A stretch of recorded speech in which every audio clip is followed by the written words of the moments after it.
ଯତନ ନଗର ସମ୍ପୂର୍ଣ୍ଣ ରହସ୍ୟମୟ ହୃଦୟ କମ୍ପନ ନଗର। ଦୁନିଆରେ ବହୁତ ଏମିତି ଜାଗା ଦେଖିଥିବେ, ହେଲେ ଢେଙ୍କାନାଳର ଯତନ ନଗର ସମ୍ପୂର୍ଣ୍ଣ କିଛି ନିଆରା ବା ଅଲଗା। ଏହି ମହଲଟି 20,000 ବର୍ଷର ପୁରୁଣା ନଗର ଅଟେ। ଲୋକେ ଆଜି ବି ଏଠିକି ଯିବାକୁ ଡରନ୍ତି, କାରଣ ଏଠାରେ ଗୋଟେ ନୁହେଁ, ଦୁଇଟି ନୁହେଁ, 10 ଜଣଙ୍କ ମୃତ୍ୟୁବରଣ ହୋଇଛି କେବଳ ସେହି ଚିରାଚରିତ ଦୁଷ୍ଟ ଆତ୍ମା ପାଇଁ। ସେମିତି ଅନ୍ୟ ଏକ ଘଟଣା ଘଟିଥିଲା ଆଜକୁ କିଛି ବର୍ଷ ତଳେ। ସହରରୁ ଆସିଥିବା ସେହି ପିଲାମାନଙ୍କ ସହିତ ଅନ୍ଧାର ରାତି, ଟୁପୁରୁ ଟାପୁରୁ ବର୍ଷା, ଗର୍ଜିଲା ମେଘର ଶବ୍ଦ, ଦୁଷ୍ଟ ଆତ୍ମାଙ୍କ ଚିତ୍କାର, ରାତର ପ୍ରାୟ 10 ଘଣ୍ଟା ସମୟ।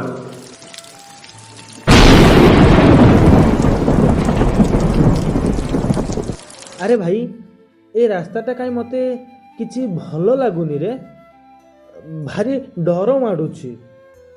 ମନୁ, ତୁ ବୁଝିଲୁ ନା, ବେଶୀ କହୁଛୁ, ଚୁପ୍।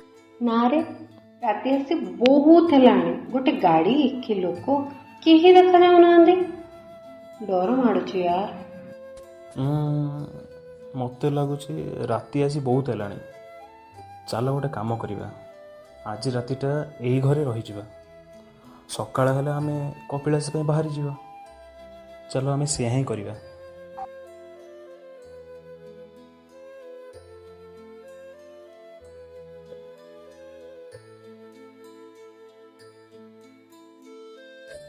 ଆରେ ବାଃ, କେତେ ବଡ଼ ଘର।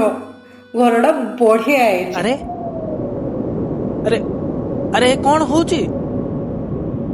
ଏମିତି କଣ ହଉଛି ଲାଇଟ୍? ମୁଁ ଦେଖୁଛି, କେହି ବ୍ୟସ୍ତ ହୁଅନି। I tired too much यार। सो ମୁଁ ଚାଲିଲି ଶୋଇବା ପାଇଁ। Good night guys.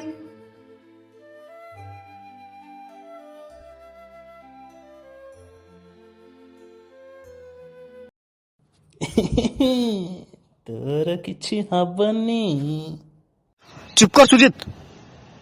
ମନୁ, ଯା କହିଦେ ମନ କଥା ତୋର। କହିଦେବି ଯେ ଭାଇ, କିନ୍ତୁ ୟାର କିନ୍ତୁ ପୁଣି କଣ ଯେ? ଏବେ ଯା, ଡରନି, କହିଦେ ଯା।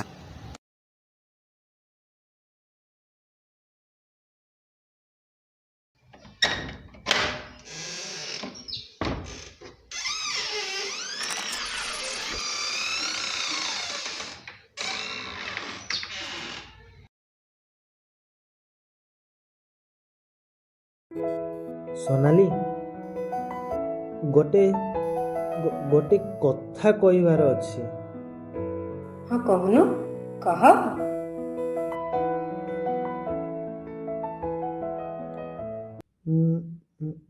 ମୁଁ ମୁଁ ମୁଁ ତତେ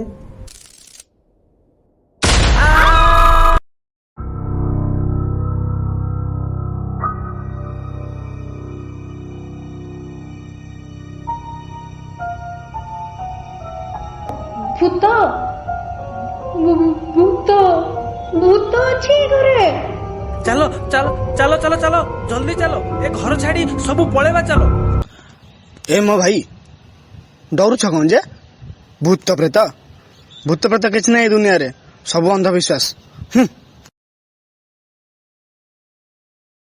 ଚାଲ ଚାଲ, ଶୋଇବା ଚାଲ, ନିଦ ଲାଗିଲାଣି ବହୁତ ଜୋରରେ। ଏବେ ବି ଏମାନେ ବୁଝିପାରୁନାହାନ୍ତି କ'ଣ ସବୁ ଘଟୁଛି ଆଉ କ'ଣ ସବୁ ଆଗକୁ ଘଟିବ। ଏହି 200 ଫୁଟ ଉଚ୍ଚତା, 100ଠୁ ଉର୍ଦ୍ଧ୍ୱ ବିଶିଷ୍ଟ ମହଲା ରାଜା ନୃସିଂହ ପ୍ରତାପ ଦେବ ତାଙ୍କ ପାଟରାଣୀଙ୍କ ପାଇଁ ବନାଇଥିଲେ। ରାଜ୍ୟ ଚାଲିଗଲା ପରେ କୁହାଯାଉଛି ଯେ ରାଣୀଙ୍କୁ କିଏ ସତେ ଯେମିତି ମାରି ଦେଇଥିଲେ। ରାଣୀଙ୍କ ନାମ ଥିଲା ଯତନ ଦେବୀ। ମହଲାଟି ରାଣୀଙ୍କ ନାମରେ ନାମକରଣ ହୋଇଥିଲା। ସେହିଦିନ ପରଠୁ ଏହି ମହଲାଟିକୁ ଭାଙ୍ଗିବା ପାଇଁ ବହୁତ ଲୋକେ ଚେଷ୍ଟା କରିଛନ୍ତି, କିନ୍ତୁ ଯିଏ ମହଲାରେ ପ୍ରବେଶ କରିଛି ସେ ସେଠାରେ ଆଉ ଫେରିଲା। ଆଜି ପର୍ଯ୍ୟନ୍ତ ସେହି ମହଲାରେ ରାଣୀଙ୍କ ଅତୃପ୍ତ ଆତ୍ମା ଘୁରି ବୁଲୁଛି। जय हनुमान ज्ञान गुण सागर लोक जागर रामदूत अतुलित बलधाम जिन पुत्र पवन सुत नाम जय श्री राम, जय हनुमान, जय बजरंग बली। ସବୁ ଆଜି ମରିବ।